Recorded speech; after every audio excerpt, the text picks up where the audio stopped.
Part 1. No one in the store paid attention to the quiet man pushing an old shopping cart through the cleaning supplies aisle. His faded jacket, worn sneakers, and simple baseball cap made him look like someone struggling to make ends meet. Employees barely glanced at him before returning to their conversations. But hidden beneath that ordinary appearance was the company's CEO, who had spent years building one of the largest retail chains in America.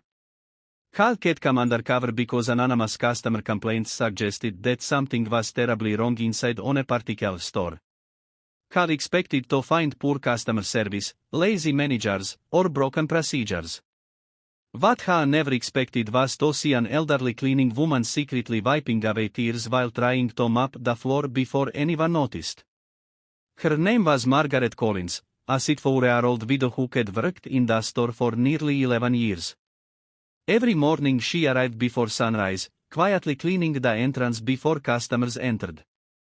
Most employees barely knew her name. Some called her the janitor instead of speaking to her directly.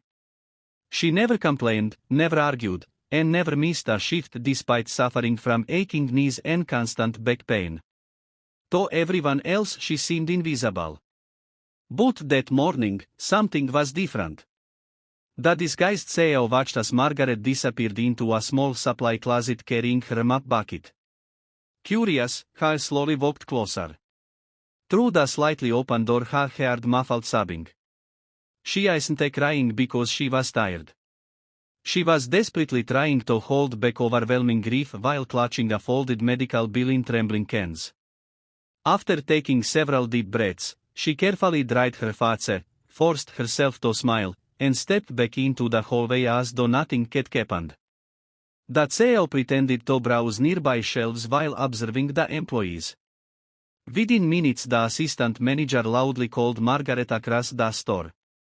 Instead of asking politely, Hal barked orders in front of customers, blaming her for a tiny wet spot near the entrance. Margaret apologized repeatedly even though another employee had spilled a drink moments earlier. Several workers left quietly while she hurried to clean the floor again. Not one person defended her. The CEO felt a knot form in his stomach. This isn't merely bad management. It was humiliation disguised as routine workplace behavior. As the morning continued, Hal noticed something even more disturbing. Margaret skipped her scheduled break. Instead of eating lunch, she quietly drank water from the employee sink before returning to work. Later Hal overheard two younger cashiers joking that she probably couldn't afford food anyway. They left while scrolling through their phones, completely unaware that Margaret could hear every word. Still, she simply smiled politely and continued sweeping. The CEO decided to speak with her as an ordinary customer. Carrying a heavy package, Hal intentionally struggled to lift it. Margaret immediately stopped what she was doing and rushed over despite obvious pain in her knees.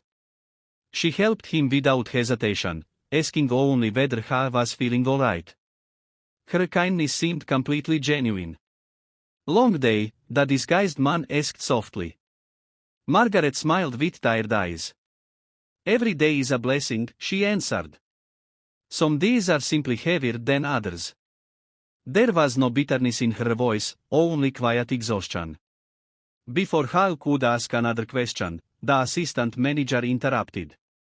"Margaret, stop talking to customers unless you're cleaning something. We don't pay you to chat." Several nearby shoppers looked uncomfortable. Margaret lowered her head and whispered another apology before walking away. The CEO noticed her shoulders shaking ever so slightly. Something was clearly happening behind the scenes. Determined to understand the truth, Hal spent the rest of the afternoon observing every department. Hal discovered that many workers respected one another, but fear dominated the store. Employees remained silent whenever management appeared. Several looked nervous before speaking. Others avoided eye contact altogether. The atmosphere felt tense rather than welcoming. Near closing time, Margaret quietly emptied trash bins in the employee break room. Thinking she was alone, she pulled the folded medical paper from her pocket again. This time she couldn't stop crying. She whispered a sentence that froze.